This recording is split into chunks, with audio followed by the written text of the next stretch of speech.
selamat datang. Dalam kesempatan ini, saya Fajril Irfiansyah, CGP Angkatan 11 dari SD Negeri 30 Payakumbuh, akan menyampaikan hasil tugas saya mengenai aksi nyata modul 1.4 tentang budaya positif. Tujuan pembelajaran khusus yang diharapkan dari modul ini adalah CGP dapat menyampaikan pembelajaran dari penerapan konsep inti dari modul budaya positif serta pemahaman mereka mengenai konsep-konsep inti dalam modul budaya positif. Pada aksi nyata ini, kegiatan yang saya lakukan ada dua hal. Pertama, menyampaikan hasil pemahaman saya kepada rekan-rekan sejawat di sekolah tentang konsep-konsep inti dalam modul budaya positif. Kegiatan kedua, saya bersama dengan murid-murid saya di kelas membuat kesepakatan kelas atau keyakinan kelas untuk menghormati nilai-nilai kebajikan yang sudah ada.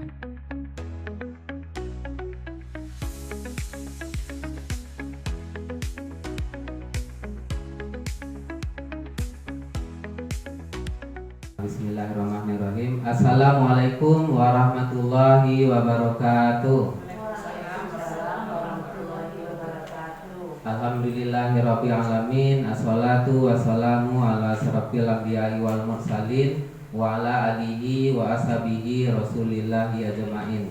Asyhadu an la ilaha illallah wahdahu la syarikalah wa asyhadu anna Muhammadan abduhu wa rasuluh la nabiyya ba'da. Amma ba'du. Yang sama-sama kita hormati yaitu Ibu Kepala Sekolah SD Negeri 30 Payakumbuh, yang sama-sama kami hormati Ibu, Bapak dan Majelis Guru SD Negeri 30 Payakumbuh. Pada hari yang berbahagia ini kita bertemu dalam rangka acara diseminasi budaya positif, tugas dari yang diberikan kepada calon guru penggerak angkatan 11.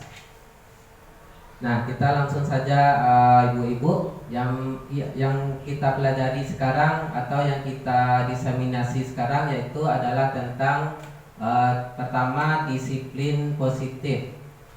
Nah, disiplin positif ini ada beberapa materi yang akan kita pelajari atau kita kupas, yaitu yang pertama tentang ada yang namanya keyakinan kelas.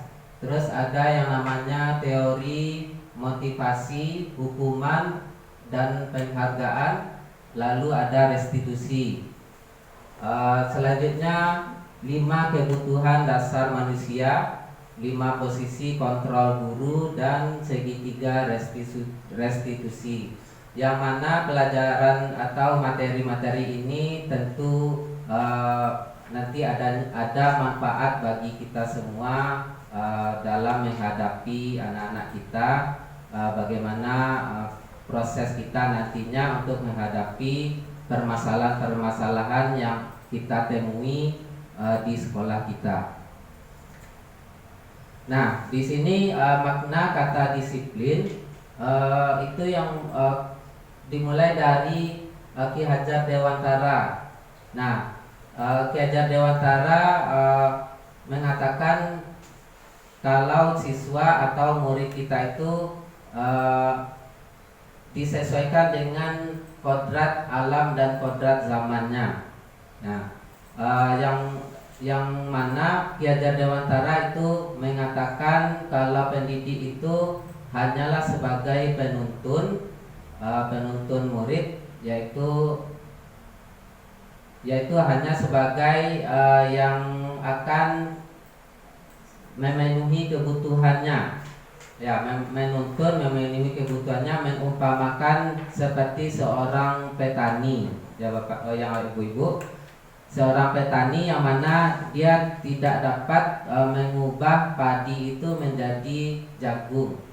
Nah, yang hanya bisa dilakukan oleh petani itu adalah memperbaiki keadaan tanahnya, memberi pupuk, menjauhi padi-padi tersebut dari hama yang mengganggu sehingga nantinya padi itu dapat tumbuh dan berkembang dengan baik. Nah, begitu menurut Ki Hajar Dewantara, kita sebagai pendidik itu kita hanya menuntun murid-murid kita untuk mencari minat untuk bagaimana istilahnya itu, menuntun murid-murid kita menghadapi atau menemukan potensinya. Ya, seperti anak kita kan ada memiliki bakat-bakat yang berbeda. Nah, mungkin saja dia lemah di pelajaran di kelas, tapi dia berbakat di olahraga atau kesenian. Nah, tentu kita harus mendukung penuh anak kita tersebut. Nah, menurut Diana Gosen, disiplin itu berarti belajar katanya. Terus berasal dari akar kata yang sama juga, yaitu murid atau pengikut. Diana juga menyatakan bahwa disiplin juga berkonotasi dengan disiplin diri siswa. Nah, membuat seseorang menggali semua potensi dirinya untuk mencapai suatu tujuan, sesuatu yang dihargai dan bermakna. Nah, kita lihat disiplin positif itu akan ada di sini, ada dua, disiplin positif dan perubahan paradigma.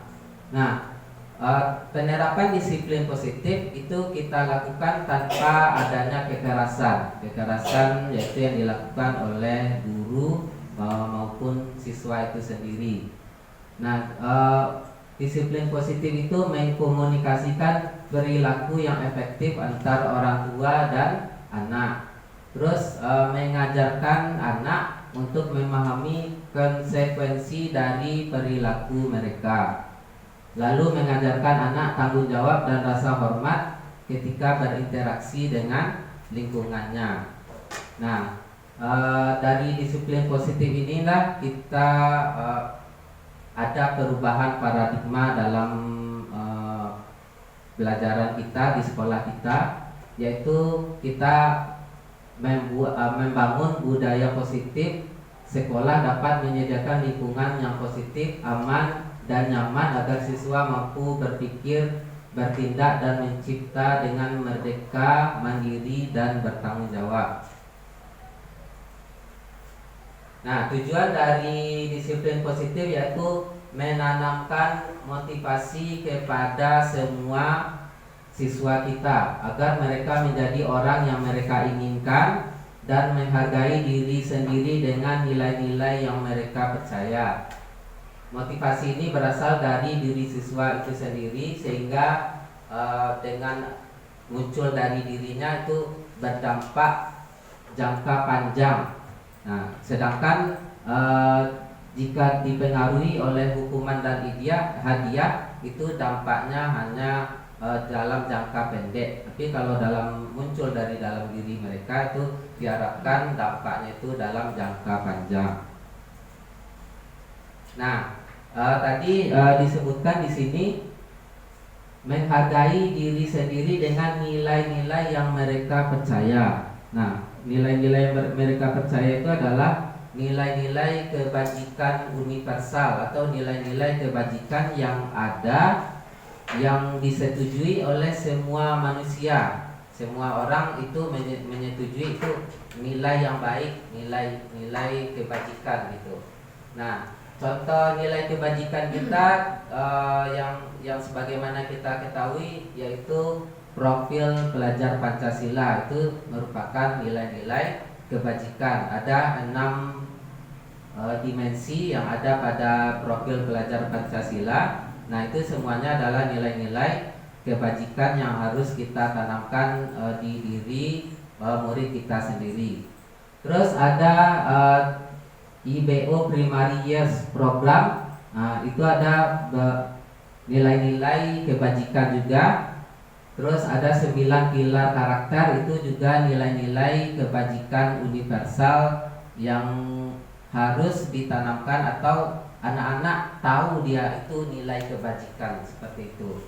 Contohnya toleransi, terus menghargai, terus kerjasama, komitmen, kreatif, kritis. Nah, itu semua adalah nilai-nilai kebajikan. Nah, kenapa dinamakan nilai-nilai kebajikan universal? Karena tidak ada orang yang akan menolak, oh ini bukan nilai yang baik, ini akan.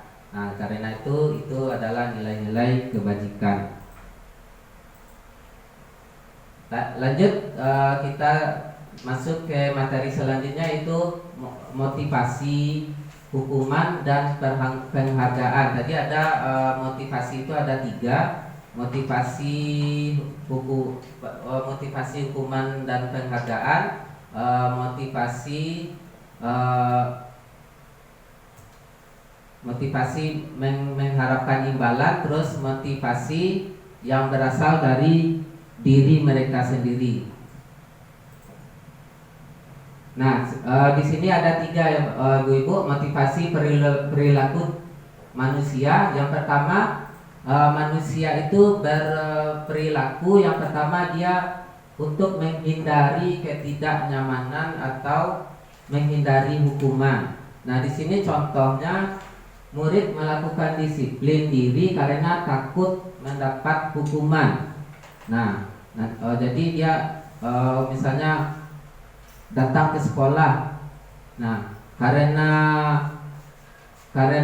di sekolah dia takut kena hukum, maka dia cepat-cepat bangun. Bapak Ibu, dia cepat-cepat bangun. Apa motivasi dia cepat bangun? Karena dia takut kena hukum kalau terlambat datang ke sekolah. Nah, bagaimana kalau keadaannya tidak sekolah? Apa yang terjadi, Bapak Ibu? Terlambat bangun. Nah, karena di dalam dirinya dia hanya meyakini kalau cepat bangun itu takut untuk mendapat hukuman. Sedangkan kalau hari tak sekolah, dia tidak bangun lagi. Dia tidurnya lama, tak malas bangun lagi. Nah, itu salah satu motivasi perilaku manusia. Pertama itu mereka berperilaku menghindari ketidaknyamanan atau menghindari hukuman. Yang kedua adalah motivasi perilaku manusia mendapatkan imbalan atau penghargaan dari orang lain. Nah, contohnya yaitu murid melakukan disiplin diri karena ingin mendapat imbalan atau penghargaan dari orang lain. Nah, di sini juga mungkin kita pernah mencobakan di dalam kelas. Kita tanya kepada anak-anak, nah, siapa yang mau maju ke depan? Anak, tidak ada yang menunjuk. Nanti bapak ibu kasih permen, banyak menunjuk. Nah, berarti itu adalah motivasi kalau anak-anak kita hanya ingin mendapatkan imbalan atau penghargaan. Nah, bagaimana kalau kita tidak kasih imbalan, kalau kita tidak kasih penghargaan? Apa yang terjadi dengan anak-anak kita, Bapak Ibu? Mereka tidak mau lagi menjawab pertanyaan. Berarti mereka berperilaku atau berperilaku hanya karena ingin mendapat imbalan gitu, hanya ingin mendapat penghargaan. Nah, terus yang ketiga yaitu motivasi perilaku manusia, yaitu menjadi orang yang mereka inginkan dan menghargai diri sendiri. Nah, di sini maksudnya murid melakukan disiplin diri karena kesadaran akan nilai kebajikan yang ada pada dirinya. Nah, kalau berarti dia tidak terpengaruh, ingin takut karena dapat hukuman atau tidak dapat penghargaan pun tidak apa-apa. Pokoknya dia nunjuk tangan maju ke depan, mau maju ke depan. Dasar dia maju ke depan mungkin dari dirinya dia ingin tampil ke depan, Bapak Ibu.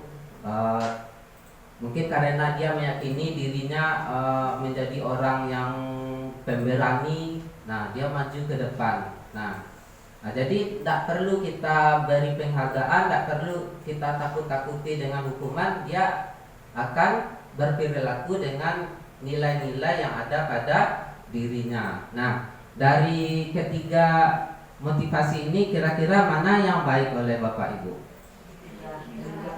Nah, tentu nilai yang paling baik adalah nilai yang ketiga, yaitu nilai yang memang ada muncul dari dirinya sendiri, Bapak Ibu. Sedangkan yang dua itu kalau misalnya kita tidak kasih hukuman, kita tidak kasih imbalan, maka dia tidak akan berperilaku dengan nilai kebajikan yang sudah diyakini tersebut. Nah, ini dia Bapak Ibu, konsep disiplin dengan identitas gagal. Kalau kita beri hukuman, berarti hukuman itu nanti akan menyakitkan diri orang atau diri anak kita, murid-murid kita. Terus menimbulkan rasa tidak nyaman. Murid merasa takut, sudah itu terpaksa. Terus dia menyembunyikan kesalahannya, tidak jujur dia lagi. Karena dia takut akan mendapatkan hukuman, maka dia tidak jujur, dia sembunyikan kesalahannya, tidak mau mengaku. Itu sering sekali kita temui pada anak-anak kita, karena dia takut mendapat hukuman, makanya dia sembunyikan kesalahannya. Terus murid menjadi rendah diri. Sedangkan kalau kita motivasi dengan penghargaan, tidak efektif. Kenapa? Karena ketika kita tidak beri penghargaan lagi, hanya maleh tidak ada hadiah, maleh mah gitu. Terus merusak hubungan karena menumbuhkan sifat iri. Nah, teman-temannya yang lain irinya gitu. Terus mematikan kreativitas. Terus menghukum dengan sistem ranking. Alhamdulillah kita tidak ada lagi dengan sistem ranking. Terus merampas hak menghargai dirinya. Nah, konsep disiplin dengan identitas sukses itu adalah pertama dengan konsekuensi, yang kedua dengan restitusi. Nanti kita akan lihat apa itu restitusi. Yang konsekuensi yaitu nanti penguatannya juga jangka pendek, perlu monitoring berkelanjutan, murid menghormati peraturan, kehilangan waktu. Sedangkan restitusi, nah ini disiplin yang dianjurkan restitusi, yaitu murid bertanggung jawab untuk perilakunya, fokus pada pemecahan masalah jangka panjang, murid menghormati dirinya dan orang lain. Terus teori kontrol, dirinya memegang dirinya sendiri. Terus murid bersemangat memperbaiki kesalahannya. Nah, di sini sebelum kita lihat teori restitusi, kita lihat kebutuhan dasar manusia. Karena jika kita tidak tahu dengan kebutuhan dasar manusia, maka kita juga nanti tidak akan mengetahui bagaimana kondisi anak-anak kita. Ada 5 kebutuhan dasar manusia. Kita lihat satu persatu Bapak Ibu. Yang pertama itu kebutuhan bertahan hidup. Jadi manusia itu butuh yang namanya untuk bertahan hidup. Contohnya kesehatan, mendapat kesehatan, terus rumah, terus makan, pakaian, dan sebagainya. Kebutuhan dasar manusia yang lain yaitu mendapatkan cinta dan kasih sayang, yaitu kebutuhan untuk diterima. Nah, seperti memberi dan menerima kasih sayang, terus menjadi atau merasa menjadi bagian suatu kelompok, terus kebutuhan untuk tetap terhubung dengan orang lain, ya. Nah, banyak itu di anak-anak kita, dia berkelompok-kelompok. Yang tidak masuk kelompok ini, dia merasa sedih, berarti kebutuhan cinta dan kasih sayangnya tidak terpenuhi, gitu Bapak Ibu. Terus kita lanjutkan kebutuhan penguasaan, yaitu kebutuhan pengakuan atas kemampuannya. Itu kekuatan untuk mencapai sesuatu, menjadi terampil, menjadi kompeten, dia bisa, gitu Bapak Ibu. Terus diakui prestasinya, didengarkan, dan memiliki rasa harga diri. Itu adalah kebutuhan penguasaan. Nah, lanjut kebutuhan kebebasan. Nah, di sini manusia memiliki kebutuhan kebebasan juga, anak-anak kita Bapak Ibu. Pertama, menginginkan pilihan. Nah, jadi anak-anak kita menginginkan pilihan, kebebasan. Nah, contoh sederhananya, bebas dia jajan sesuai dengan keinginannya di kantin. Kita tidak maksa, baliko salah, tidak maksa kita, sesuai dengan keinginannya. Terus perlu banyak bergerak, suka mencoba-coba, tidak terpengaruh oleh orang lain, menyukai hal yang baru dan menarik. Nah, itu adalah kebutuhan dasar kebebasan. Lanjut yang terakhir, kebutuhan kesenangan, yaitu kebutuhan untuk merasa senang, yaitu bermain, tertawa, refreshing, apalagi Bapak Ibu, mengoleksi barang, suka melucu atau bergurau. Nah, ini ada suatu kasus Bapak Ibu. Ibu Ambar, guru wali kelas 2A di SD Pelita Hati, sedang bingung menghadapi ulah salah satu murid di kelasnya, Doni. Beberapa anak di kelas 2A telah datang padanya dan mengeluhkan Doni yang seringkali meminta bekal makan siang mereka dengan paksa. Jika Anda menghadapi situasi seperti Ibu Ambar, apa yang akan Anda lakukan? Menurut Anda, kira-kira apa alasan Doni melakukan hal itu? Nah, coba Bapak Ibu diminta pertama, bagaimana Bapak Ibu, apa yang akan Bapak Ibu lakukan, terus kira-kira apa alasannya melakukan hal itu. Nah, kebutuhan apa yang tidak terpenuhi oleh Doni, tentu kita kaitkan dengan kebutuhan dasarnya itu Bapak Ibu. Nah, langsung atau ditulis saja dulu. Tulis dulu, Pak. Kalau hilang itu hilang. Ya. Coba Bapak Ibu diminta waktunya, bagaimana, apa yang akan Bapak Ibu lakukan, terus apa alasan Doni melakukan itu.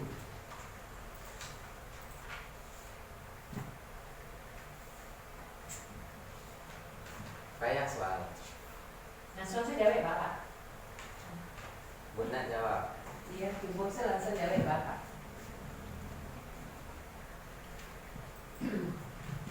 Baiklah, saya coba menjawab pertanyaan yang diajukan, yaitu jika Anda menghadapi situasi seperti Ibu Ambar, apa yang Anda lakukan? Menurut Anda, kira-kira apa alasan Doni melakukan hal tersebut? Hal itu. Baiklah, saya akan coba menjawab yang saya lakukan jika saya menjadi Ibu Ambar. Yang pertama, saya memanggil Doni dan menanyakan hal apa yang menyebabkan dia selalu meminta makanan temannya sambil menasehatinya. Jika jawaban si Doni, kemungkinan jawaban si Doni ini adalah mungkin orang tuanya tidak memasak atau uang jajannya kurang. Jadi solusi saya dalam hal ini, tentu kita akan ikut juga memanggil orang tuanya, apakah benar yang dilakukan orang tuanya tidak memasak atau tidak memberi uang jajan anaknya. Jika Doni melakukan jika Doni berbohong dalam hal ini, berarti bukan kesalahan orang tua, tetapi Doninya yang harus kita nasihati. Jangan selalu mengganggu temannya dan meminta makanan temannya. Berusahalah untuk selalu hemat dengan uang jajan dan berusaha membawa bekalnya. Jangan, mungkin si Doni ini lebih dahulu menghabiskan uang jajannya atau bekalnya yang sudah dibawa dari rumah. Jadi kita kapan temannya makan siang, di waktu itu pula si Doni kita anjurkan untuk makan, agar sama-sama dengan si Doni dan teman-teman yang lain makan bersama, supaya terhindar dari si Doni ini selalu memaksa temannya untuk mengambil makanan. Berarti kebutuhan yang mana, Bu? Berarti kebutuhan yang tidak terpenuhi, yang dibutuhkan oleh si Doni adalah yang tidak terpenuhi adalah kebutuhan yang mengenai kebutuhan bertahan hidup. Saya rasa seperti itu, Pak.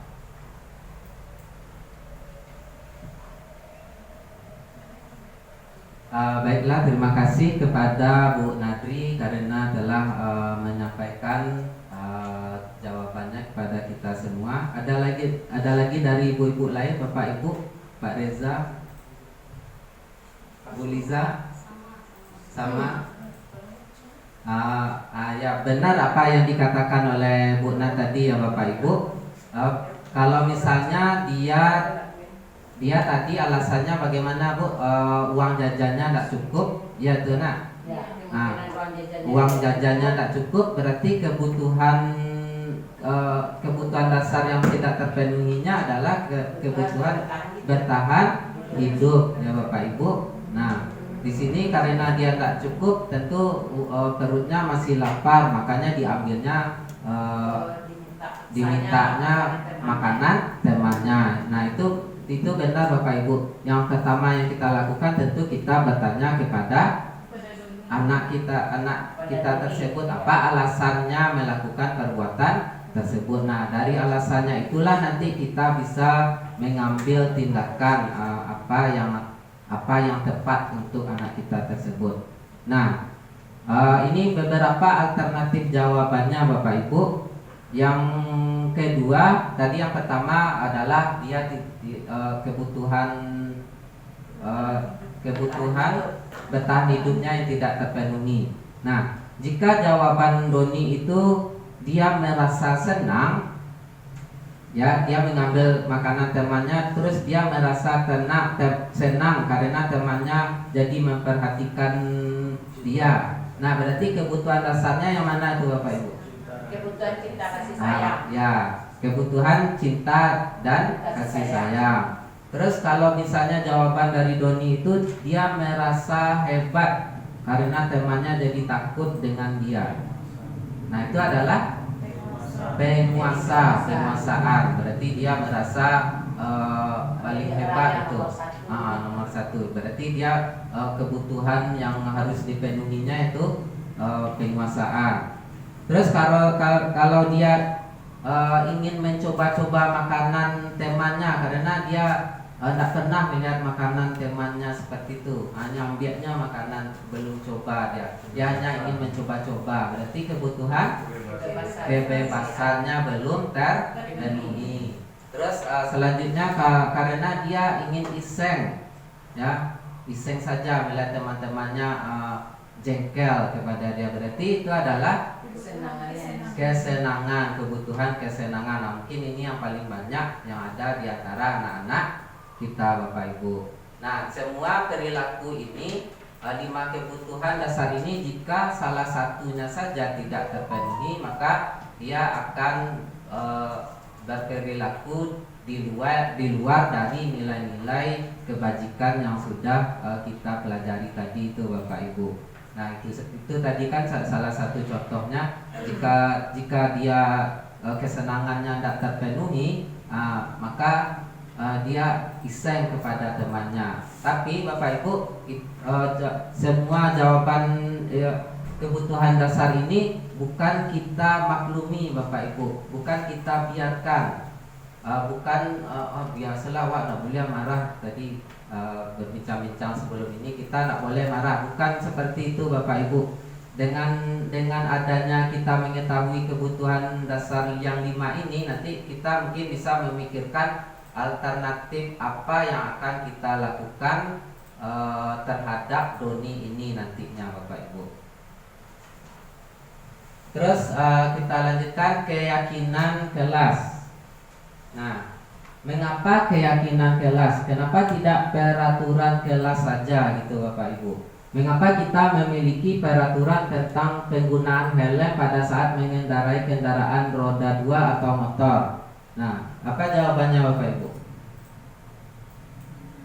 Untuk menjaga keselamatan. Menjaga keselamatan. Nah, kalau Bu Net menjaga keselamatan. Kalau misalnya anak-anak yang remaja itu alasan penggunaan helm apa Bapak Ibu? Tidak kena tilang atau takut ketemu dengan polisi ya pakai helm. Kalau misalnya tidak ada polisi, tidak pakai helm. Nah itu. Nah berarti itu bedanya. Kenapa tidak peraturan saja? Kenapa harus keyakinan kelas? Nah itu jawabannya tadi Bapak Ibu. Karena kalau aturan, kalau tidak ada orang yang menegakkan aturan itu, maka dia akan melanggar peraturan. Tapi kalau yang namanya keyakinan seperti jawaban Bu Nat tadi, bagaimana Bu? Menjaga keselamatan. Nah, ada polisi, tidak ada polisi pun dia akan tetap menggunakan helm karena dia tahu keselamatan itu penting untuk dirinya. Nah, itu Bapak Ibu. Nah, terus mengapa kita memiliki peraturan tentang penggunaan masker dan mencuci tangan setiap saat? Nah, itu sama jawabannya Bapak Ibu. Nah, dari dua pertanyaan ini kita bisa menjawab kenapa tidak peraturan kelas saja, kenapa harus keyakinan kelas. Nah, itu jawabannya. Kenapa? Yaitu kalau keyakinan kelas yaitu di dalam diri siswa itu sudah memiliki keyakinan. Ya, kalau misalnya peraturan, nah, tidak ada guru, tidak ada yang menegakkan aturan, dia akan berusaha untuk melanggar peraturan tersebut. Nah, ini keyakinan kelas yaitu kayak merupakan nilai-nilai kebaikan atau prinsip-prinsip yang disepakati secara universal. Orang akan lebih semangat atau tergerak untuk melaksanakan keyakinannya daripada hanya mengikuti aturan. Nah, pembentukan keyakinan kelas yaitu bersifat lebih abstrak daripada peraturan yang lebih rinci dan nyata. Terus berupa pernyataan-pernyataan universal dan dibuat dalam bentuk positif. Terus keyakinan kelas harusnya dibuat tidak terlalu banyak dan merupakan sesuatu yang dapat diterapkan di lingkungan sekolah kita. Semua anggota kelas hendaknya ikut berkontribusi dalam pembuatan keyakinan kelas. Semua anggota kelas bersedia meninjau kembali keyakinan kelas dari waktu ke waktu.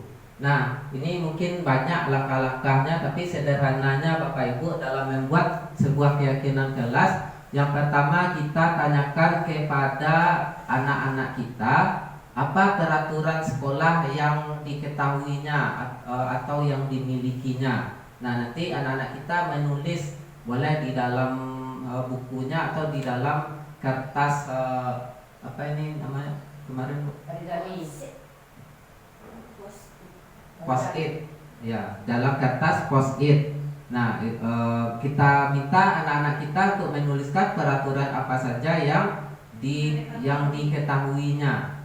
Terus yang kedua, anak-anak tersebut menyampaikan peraturan yang sudah ditulisnya atau boleh juga menempelkannya ke dalam ke depan kelas. Kita sediakan tempat untuk anak-anak tersebut menempelnya di depan kelas atau di papan tulis juga boleh. Nah, dari peraturan-peraturan yang dibuat oleh anak-anak kita tersebut berarti dia sudah tahu, dia sudah menyadari kalau itu adalah sebuah keyakinan dalam dirinya dari peraturan tersebut. Nah, dari peraturan-peraturan yang dibuatnya itu nanti, nah baru kita sepakati secara bersama. Nah, kalian sepakat tak dengan nilai-nilai yang sudah kalian tulis ini? Kita buat secara universalnya. Misalnya untuk datang tepat waktu. Terus untuk apa lagi? Untuk membuat tugas. Nah, itu bisa kita buat universalnya menjadi disiplin atau ya untuk disiplin Bapak Ibu, datang tepat waktu. Terus apa lagi tadi?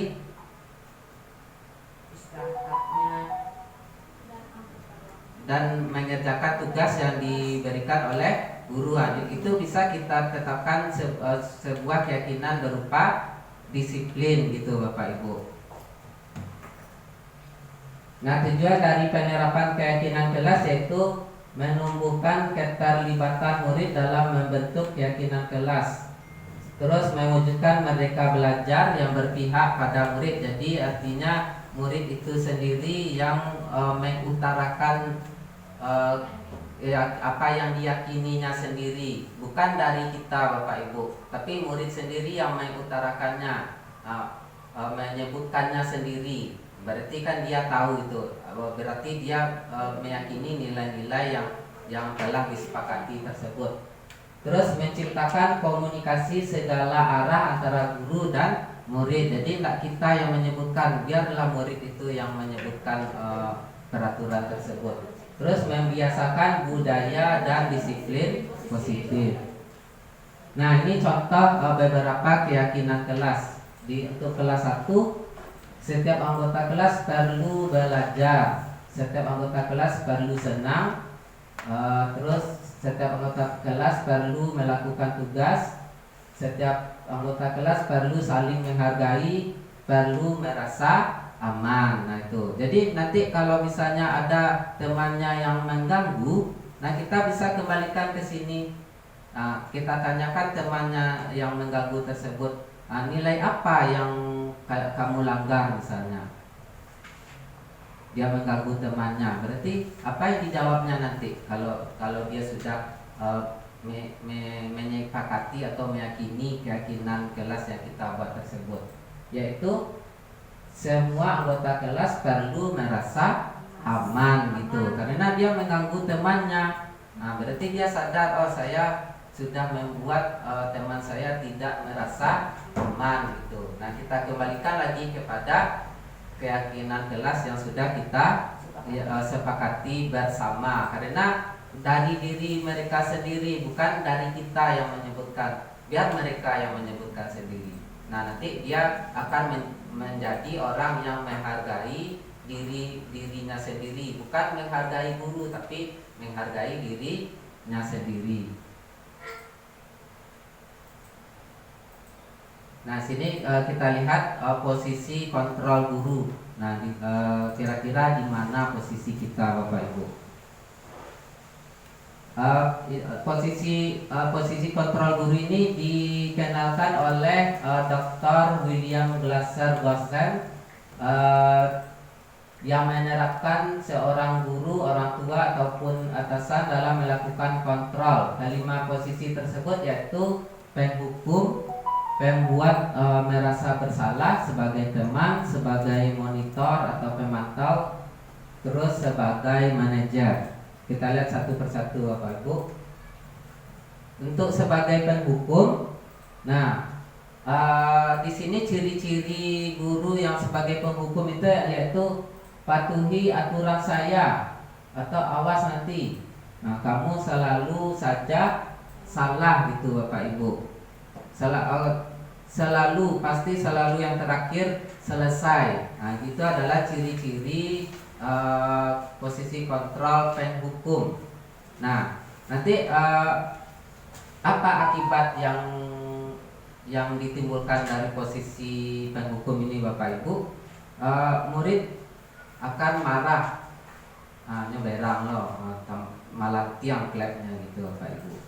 Terus dia akan menjadi pendendam, atau menjadi agresif, atau bisa jadi dia lebih apalagi itu merusak apa yang kita miliki kok, seperti tempat duduk kita atau motor kita gitu, Bapak Ibu.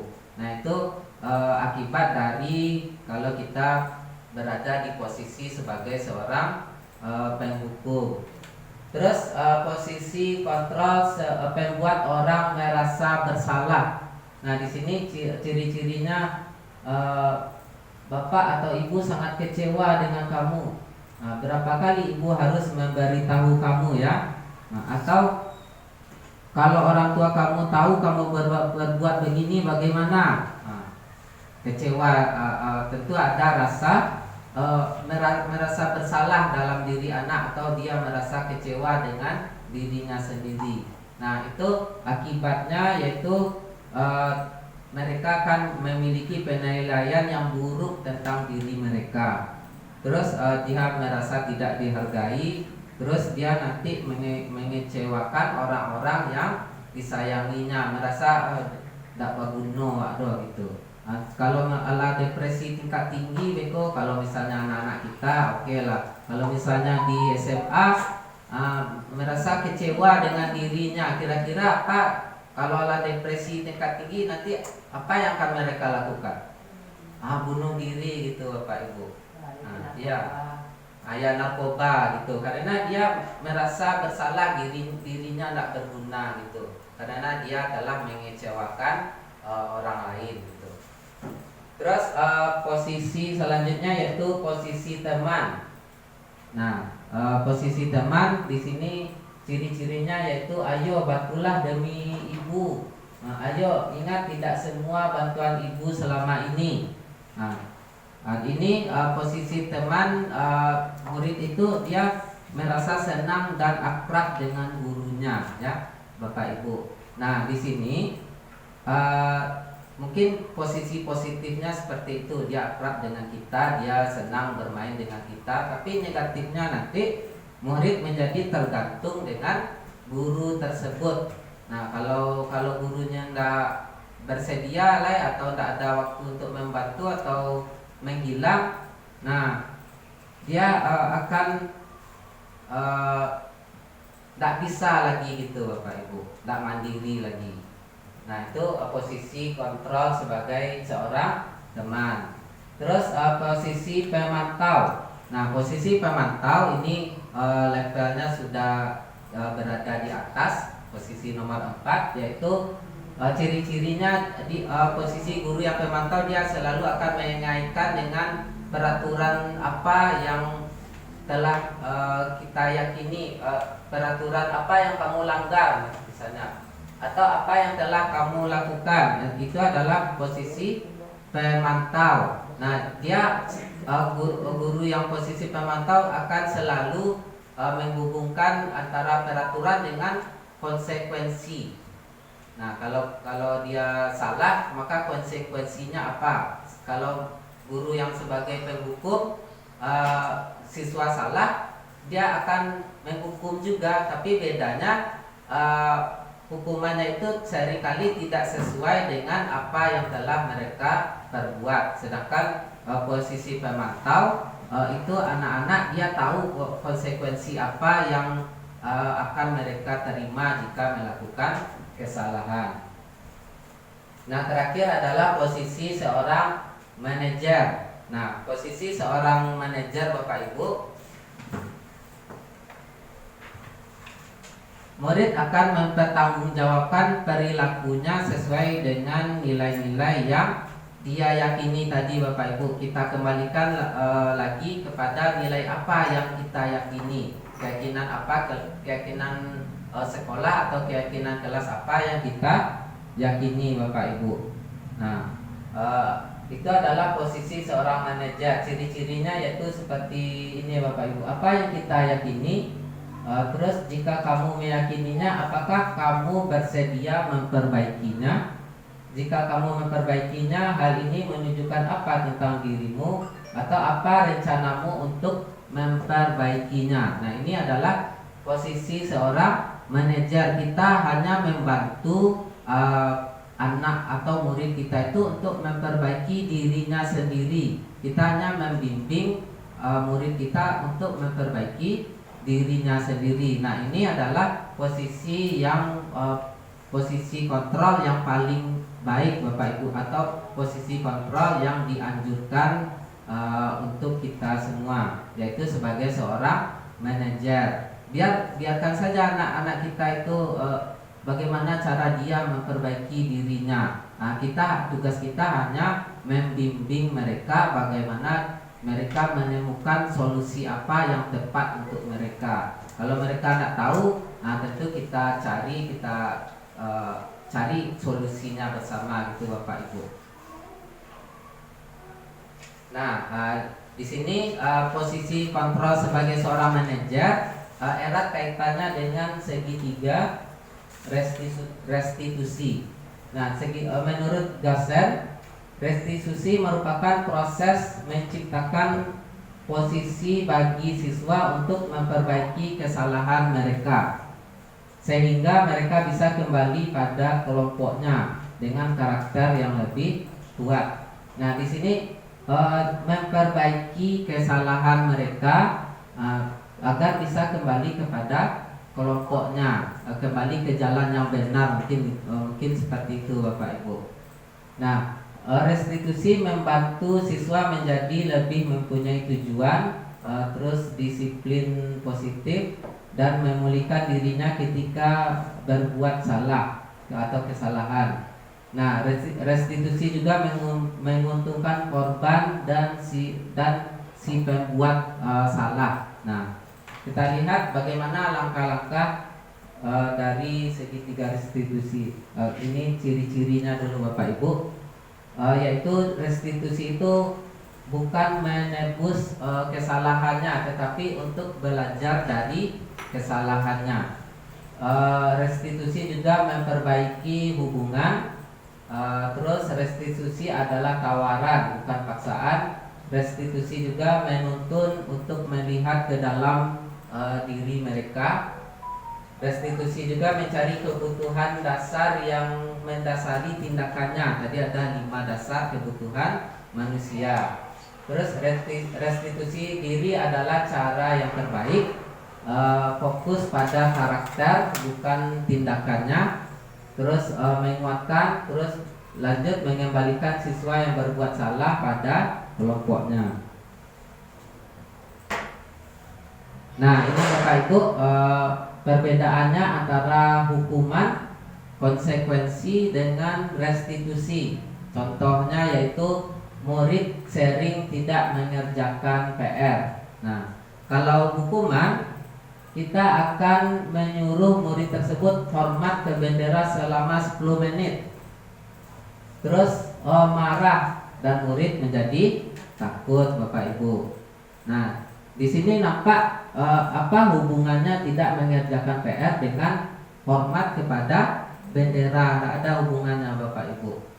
Ya, kita anak melakukan kesalahan ini, kita suruh hukumannya begini. Nah, tidak ada hubungannya di situ. Atau misalnya murid yang terlambat atau murid yang melakukan kesalahan, kita suruh membersihkan WC. Nah, itu kan tidak nampak hubungannya itu Bapak Ibu. Nah, sedangkan konsekuensi, murid yang tidak mengerjakan PR, nah disuruh mengerjakan PR sebanyak 3 kali lipat. Nah, itu adalah konsekuensi. Mereka tahu. Nah, kita tanya, membuat PR, enggak Bu, atau enggak Pak. Nah, apa konsekuensinya kalau enggak membuat PR? Dia 3 kali Pak. Nah, dia tahu, mereka tahu. Ya, jadi sedikit berbeda antara konsekuensi dengan hukuman. Nah, kalau hukuman seringkali tidak tepat, apa yang kita berikan itu tidak tepat dengan kesalahan yang mereka perbuat. Terus konsekuensi, kalau konsekuensi guru tegas dan murid menghormati peraturan. Nah, sedangkan restitusi, ketika murid tidak mengerjakan PR, kita menanyakan keyakinan kelas apa yang telah dia langgar, yang tidak dia penuhi Bapak Ibu. Nah, kalau misalnya tidak mengerjakan PR, mungkin keyakinan apa itu? Tidak menyiapkan tugas dengan baik. Mungkin keyakinan kelasnya umumnya mematuhi peraturan dan menyelesaikan tugas dengan baik. Ya, bisa jadi mungkin keyakinan untuk disiplin. Ya, disiplin. Berarti dia tidak disiplin gitu. Kenapa diberi PR tidak dikerjakannya di rumah? Nah, mungkin bisa kita arahkan ke sana Bapak Ibu keyakinannya. Nah, terus membantu murid menyelesaikan masalahnya. Nah, mengapa dia tidak membuat PR? Apa masalahnya di rumah Bapak Ibu? Terus guru terbuka dan murid menghormati dirinya dan orang lain. Nah, itu adalah dari restitusi Bapak Ibu. Nah, kita lihat bagaimana langkah-langkah restitusi itu sendiri. Namanya segitiga restitusi. Yang pertama itu adalah menstabilkan identitas. Ya, menstabilkan identitas Bapak Ibu. Di sini di menstabilkan identitas itu yaitu mengubah identitas anak dari orang yang gagal karena melakukan kesalahan menjadi orang yang sukses Bapak Ibu. Di situ ada ciri-ciri atau pertanyaan-pertanyaan yang kita sampaikan kepada murid. Pertama, untuk menstabilkan identitas, setiap orang pasti pernah melakukan kesalahan. Terus kamu bukan satu-satunya yang pernah melakukan ini. Atau bisa jadi kita katakan tidak ada manusia yang sempurna. Atau kalau misalnya ada murid-murid kita berkelahi, nah kita tanyai dulu apa masalahnya. Dia tadi ibu memukul saya, terus saya marah. Nah itu kita stabilkan dulu dengan cara ya jelas saja marah karena dia memukul kita, tapi kita tidak membenarkan perbuatannya Bapak Ibu. Kita cuma sebagai manusia kita memang ada rasa marah, tapi bagaimana kita tidak membenarkan perbuatannya tersebut. Tapi kita stabilkan dengan cara seperti ini Bapak Ibu. Setiap orang pasti pernah melakukan kesalahan. Terus kamu bukan satu-satunya yang pernah melakukan ini. Jadi istilahnya mungkin kita redakan dulu masalah amarahnya atau masalahnya. Mungkin itu kalau menurut pendapat saya menstabilkan identitas, kita redakan dulu emosinya itu Bapak Ibu. Langkah keduanya yaitu validasi tindakan yang salah. Nah, validasi tindakan yang salah. Kita lihat di sini setiap tindakan yang dilakukan itu pasti ada tujuannya, yaitu memenuhi kebutuhan dasar. Nah, kita tanyakan, kamu tentu punya alasan mengapa melakukan itu.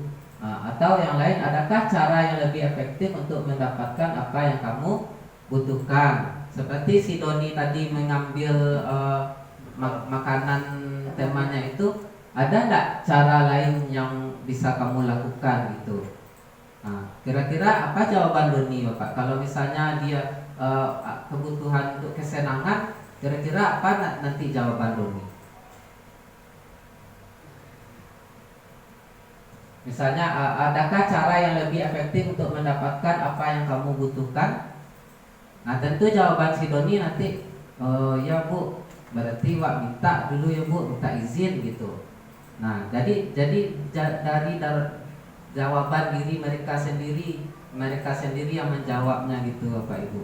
Nah, kalau misalnya dia bagaimana kebutuhan mendapat kebutuhan dasar, yo pariwa lita Bu, itu cara lainnya. Lanjut kita temukan solusinya atau kok kuaso gitu Bapak Ibu. Nah, ya mungkin kesepakatan kita dengan anak kita tersebut. Nah, kita validasi tindakannya yang salah gitu Bapak Ibu. Jadi ini jawaban yang apa tadi Pak? Kalau kalau kebutuhannya, mungkin jawabannya yang seperti yang Bapak jawab pertama tadi. Oh iya Pak, oh ya Bu, kita minta dulu ya Bu. Ya bisa juga itu kita minta saja dulu ya Bu atau Bapak, kita minta izin karena perutnya lapar. Nah bisa jadi nih nanti kita berikan juga pengertian kepada temannya. Si Doni ini dia anak yang kurang mampu, jajannya sedikit. Jadi kalian hargai, berikanlah sedikit makanan kepada dia. Nah seperti itu Bapak Ibu. Nah itu validasi tindakan yang salah. Nah setelah itu kita menanyakan keyakinan kepada anak kita tersebut. Keyakinan kelas apa yang telah kita sepakati gitu.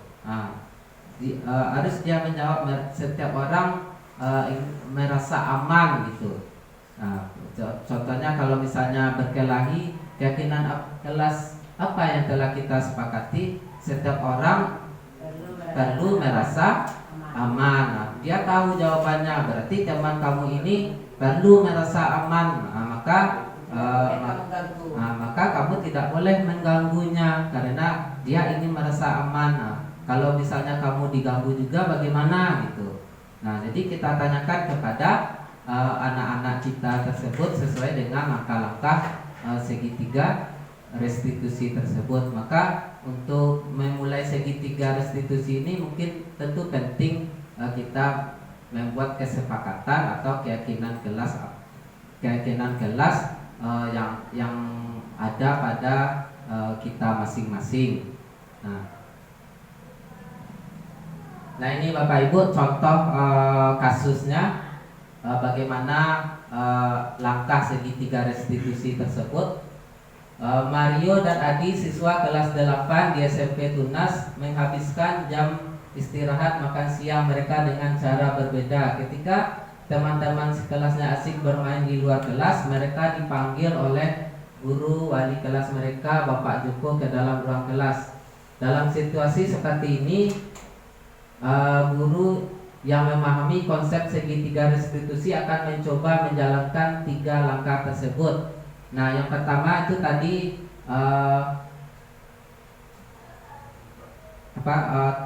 menstabilkan identitas Bapak Ibu. Mereka akan mencoba menjaga agar identitas anak-anak tersebut tidak terluka. Kemudian mereka akan mencoba memahami niat di balik tindakan mereka yang dilakukan oleh Mario dan Adi. Nah, itu validasi tindakan yang salah. Terus terakhir mereka akan bertanya kepada siswa tersebut tentang keyakinan dan harapan mereka di masa depan. Nah, itu tadi contoh kasusnya, si Mario dan Adi menghabiskan jam istirahat makan siang mereka dengan cara yang berbeda. Lanjut contoh kasus 2 dengan penyelesaian segitiga restitusi. Pagi ini salah seorang siswa datang ke kelas terlambat. Namanya Rio. Rio datang 1 jam setelah jam pelajaran sudah dimulai dengan kondisi yang sangat kacau. Rambutnya berantakan, bajunya tidak rapi dan terlihat sangat tidak bersemangat. Salah satu temannya, Abul, bertanya kepadanya, "Kenapa kamu berantakan?" Sorak Rio marah-marah kepada Abul dan beradu mulut. Bahkan saking kesalnya Rio memberikan beberapa pukulan kepada temannya hingga akhirnya mereka berkelahi di kelas. Teman yang ada di kelas mereka berubah menjadi ricuh dan pada akhirnya salah satu di antara mereka memanggil guru di kantor. Nah, yang pertama itu kita stabilkan identitasnya, yaitu dengan bisa menanyakan, menurut Rio perbuatan yang dilakukannya benar atau salah. Nah, apakah perbuatan yang kamu lakukan itu benar? Pasti dia akan menjawab salah, Bu. Nah, atau bisa juga setiap orang pasti melakukan kesalahan, tapi kita tidak membenarkan kesalahannya. Nah, validasi tindakannya yaitu mengapa kamu melakukan tindakan tersebut. Nah, terus apakah Rio bisa menceritakannya kepada ibu? Ada masalah apa? Mungkin kita juga sudah melakukan ini ya Bapak Ibu. Watannya nyoba kok apa? Cuman kita mungkin yang langkah ketiga ini mungkin yang belum kita lakukan, yaitu menanyakan keyakinannya. Mungkin yang 2 ini mungkin kita sudah melakukannya. Cuman yang ketiga ini menanyakan keyakinan. Guru menanyakan keyakinan dari siswa tersebut. Kita sudah membuat keyakinan kelas. Keyakinan kelas apa yang telah disepakati bersama? Nah, apakah Rio meyakini adanya keyakinan di kelas? Nah, jika Rio meyakini, apakah kamu bersedia memperbaikinya? Bila Rio memperbaikinya, berarti hal ini menunjukkan seperti apa Rio yang sebenarnya. Nah, terus kita tanyakan lagi, apa rencananya untuk memperbaiki dalam kasus ini Bapak Ibu. Nah, jadi mungkin kesimpulannya itu segitiga restitusi itu kita mungkin lebih aktif bertanya kepada anak-anak kita dan biarkan mereka yang menemukan solusinya. Nah, tugas kita hanya membantu bagaimana siswa tersebut menemukan solusi dari masalah yang sedang dihadapinya Bapak Ibu. Nah, mungkin ini pengalaman pembelajaran yang didapatkan setelah menerapkan budaya positif. Yang pertama, lebih fokus untuk mendukung dan memberdayakan murid membuat keputusannya sendiri. dan mengambil tanggung jawab atas perilaku dan pembelajaran mereka. Terus mengurangi ketegangan yang dirasakan saat menegakkan peraturan. Terus meningkatkan hubungan yang lebih positif dengan murid. Tidak lagi merasa harus mengendalikan segala sesuatu secara mutlak, tetapi lebih pada membimbing murid menuju pemahaman dan solusinya. Nah, di sini kuncinya Bapak Ibu, kita hanya membimbing murid memahami dirinya dan menemukan solusinya. Mungkin itu pemaparan dari kami sendiri, yaitu tentang diseminasi budaya positif. Sebelum kita tutup, ada hal-hal yang perlu kita diskusikan secara bersama atau kita sudahi saja Bapak Ibu? Dari Ibu, sudah Bu. Terima kasih Pak Fajril.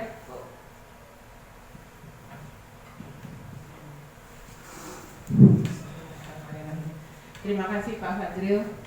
Pak Ibu, Pak Fajril mendapatkan materi ini dalam satu lokakarya jam 7 sampai jam 4. Coba Dari apa Bu? Dari materinya? dari materi. Satu kali pertemuan lokakarya itu jam 7 sampai jam 4, dilanjutkan dengan sekian kali ruko, dilanjutkan dengan membuat ringkasan materi, terus membuat slide. Nah, kalau menurut saya yang ditampilkan Pak Fajril daging semua. Artinya ikuban nakara Jawa. Coba masing-masing kita buat satu kalimat tentang materi Pak Fajril. Satu kalimat saja. Pasti akan berbeda. Kira-kira yang Pak Ibu bisa tangkap dari segitiga restitusi, dari keyakinan kelas, dari disiplin positif judulnya tadi. Kira-kira satu kalimat saja masing-masing kita. Berarti dalam segi kita mempelajari restitusi tadi, kita dapat menyimpulkan bahwa kita penting untuk melaksanakan kegiatan restitusi itu, yaitu restitusi itu memperbaiki diri kita, memperbaiki diri kita dari yang biasanya kita lemah atau belum mantap. Jadi dalam materi yang diberikan oleh Pak Fajril tadi, apa-apa kelemahan dan kekurangan kita, di sana kita berusaha untuk memperbaiki diri. Bisa jawab? Kita pribadi atau siswa Bu? Pribadi. Masih Bu. Kalau Bu Pet? Tapi bukan pribadi saja Bu, pribadi dan beserta siswa juga Bu. Menurut saya segitiga restitusi itu proses memperbaiki diri pada siswa dalam kelompoknya. Prosesnya gimana kira-kira Bu? Prosesnya bisa dari melalui disiplin positif. Dari lulusannya disiplin positif, sub materinya ada segitiga restitusi. Kalau Bu Liza? Memperbaiki cara tindakan jika terjadi permasalahan dengan segitiga restitusi. Kalau terjadi permasalahan, ingat teori dalam segitiga restitusi. Yang pertama, kuatkan identitas anak dulu. Masuk, ingin melakukan kesalahan itu tidak buat justifikasi langsung. Kamu, ini coba. Sadarkan dia, ini identitasnya. Saya ini siswa loh, bagus enggak seperti itu. Kemudian baru kita lanjutkan, kuatkan dia bahwa yang dilakukannya itu tidak akan mengundang kemarahan kita, tidak akan membuatnya terkucil dari lingkungannya. Kuatnya dulu. Kadang-kadang anak tuh berbuat kesalahan itu sengaja Pak, sengaja. Dia mungkin dia kurang kebutuhan kasih sayangnya di rumah, di sekolahnya mencak-encak. Nah, itu dulu yang mendasari segitiga restitusi ini. Jadi Bapak Ibu, dalam keseharian kita, jadilah kita guru yang besar mata, besar telinga, kecil mulut. Apa artinya? Banyak mengamati, banyak mendengar murid kita. Kecil mulut artinya jangan menjustifikasi siswa kita langsung. Nah, misal ada pelanggaran, terkait hukuman tadi kan Pak, ada pelanggaran, siswa terlambat, cocokkah kira-kira hukumannya dengan mencabut lutut? Tentu tanya dulu Pak, kecil usul Pak Reza ketika rapat KSP dulu, siswa terlambat, kita tanya dulu kenapa terlambat. Kuatkan dirinya bahwa terlambat itu tidak mesti dapat hukuman. Kita kuatkan dia dulu agar tidak terlambat lagi. Nah, artinya dengan materi Pak Fajril ini betul-betul harapannya tentu kita terapkan di masa yang akan datang. Dan kita cocok-cocokkan apa yang seharusnya kita berikan kepada anak, apa yang tidak. Nah, kurang-kurangi berlisan yang keras kepada anak, karena mereka datang diantarkan oleh orang tuanya tentu sudah melalui berbagai proses. Ada yang namu jago subuh, ada yang tidak. Ada yang capek mandi, ada yang tidak. Ada yang makan pagi, ada yang tidak. Ada yang lagi jajan, ada yang tidak. Ada yang kami berang, ada yang dan sebagainya. Nah, tentu mungkin kondisi ini harus kita pahami. Ibu sekolah jadwalnya berang di awak. Nah, kalaupun awak ke beranglah dengan cara yang lain. Nah, beranglah dengan cara segitiga restitusi yang disampaikan oleh Pak Fajril. Nah, jangan kita kurang-kurangi kami anak, mau anak dalam upacara, adik langsung segala macam. Nah, mudah-mudahan dengan materi Pak Fajril ini kita sama-sama menuju kepada yang lebih baik. Terima kasih Pak Fajril. Baiklah, mungkin itu saja penyampaian dari kami. Jika ada kesalahan dan janggal, kami mohon maaf. Saya sudahi dengan wabillahi taufiq wal hidayah. Assalamualaikum warahmatullahi wabarakatuh.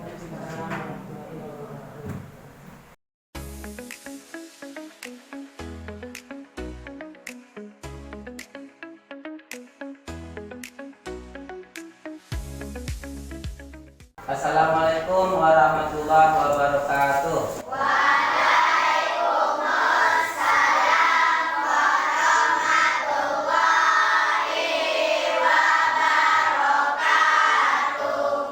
Bagaimana kabarnya hari ini anak-anak?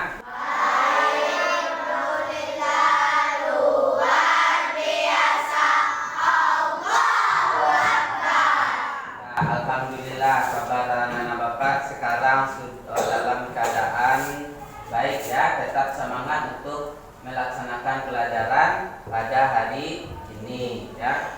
Nah, kesempatan kali ini Bapak ingin mengajak anak-anak Bapak untuk membuat kesepakatan kelas bersama-sama nantinya ya. Nah, caranya pertama Bapak akan memberikan kartu atau kertas stick note ini kepada masing-masing kalian. Terus nanti tugas kalian adalah membuat 2 atau 3 peraturan sekolah yang anak-anak Bapak ketahui. Ya, apa yang ditulis di kertas ini nantinya? Peraturan sekolah. Berapa buah? 3 atau 2. Nah, nanti setelah anak-anak Bapak tuliskan, anak-anak Bapak tempel ke depan, ke papan tulis ya. Oke, siap? Siap. Perangkat kelasnya bantu Bapak untuk membagikan ke teman-temannya.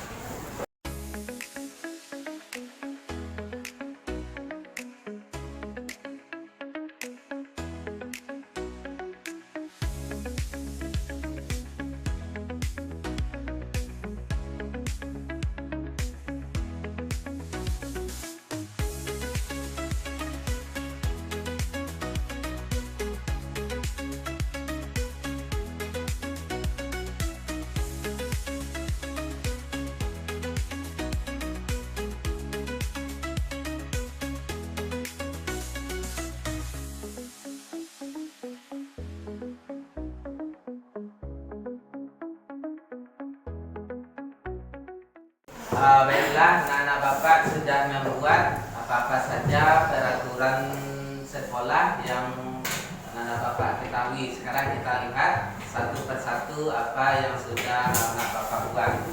Di sini teman kalian Zizi mengatakan tidak boleh mengejek teman. Ya, tidak boleh mengejek teman. Terus tidak boleh buang sampah sembarangan. Tidak boleh juga memukul teman ya. Karena kalau kita mengumpul teman itu berarti nilai apa kira-kira yang kita langgar?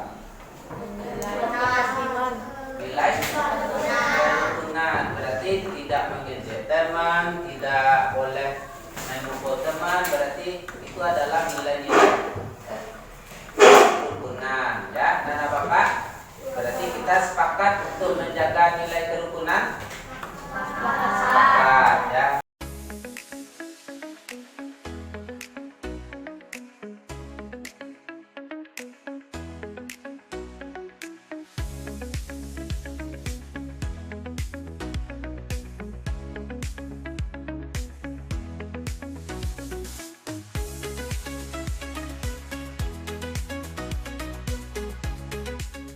Inilah dari peraturan yang beberapa anak Bapak buat, kita simpulkan bahwa kita sepakat atau kita meyakini kalau setiap orang itu wajib menjaga kerukunan ya, baik kerukunan antar siswa maupun dengan gurunya, juga di rumahnya tetap menjaga kerukunan ya. Terus yang kedua, menjaga ketertiban ya. Kita di sekolah tertib, baik tertib dalam proses belajar mengajar walaupun nanti tertib pada saat keluar main ya. Lanjut, terakhir kita wajib atau setiap orang itu berhak menjaga kebersihan ya. Sepakat kita meyakini nilai-nilai tersebut? Sepakat. Oke, terima kasih kepada anak-anak Bapak. Mudah-mudahan kita dapat melaksanakan keyakinan kelas kita ini dengan sebaik-baiknya ya. Baiklah anak-anak Bapak, sekarang kalian lihat di depan kalian sudah ada keyakinan atau kesepakatan yang kita buat waktu itu. Nah sekarang anak-anak Bapak diminta untuk menandatangani kesepakatan atau keyakinan kelas yang sudah kita sepakati bersama. Bagaimana, sepakat? Nanti Bapak persilakan anak-anak Bapak maju ke depan 3 orang secara bergantian untuk menandatangani kesepakatan kelas kita. Oke? Setuju? Ya, menjaga ketertiban. Ya, silakan.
Anak-anak Bapak, inilah keyakinan kelas kita yang sudah kita sepakati bersama dan sudah kalian tanda tangani. Mudah-mudahan kalian bisa menjaga kesepakatan kita ini, menjaga keyakinan kelas ini dimanapun berada, bukan hanya di kelas atau di sekolah kita, nah juga di rumah atau di manapun kalian berada nantinya. Bapak mengharapkan kalian menjaga kesepakatan atau keyakinan ini. Ya, bisa disepakati? Bisa.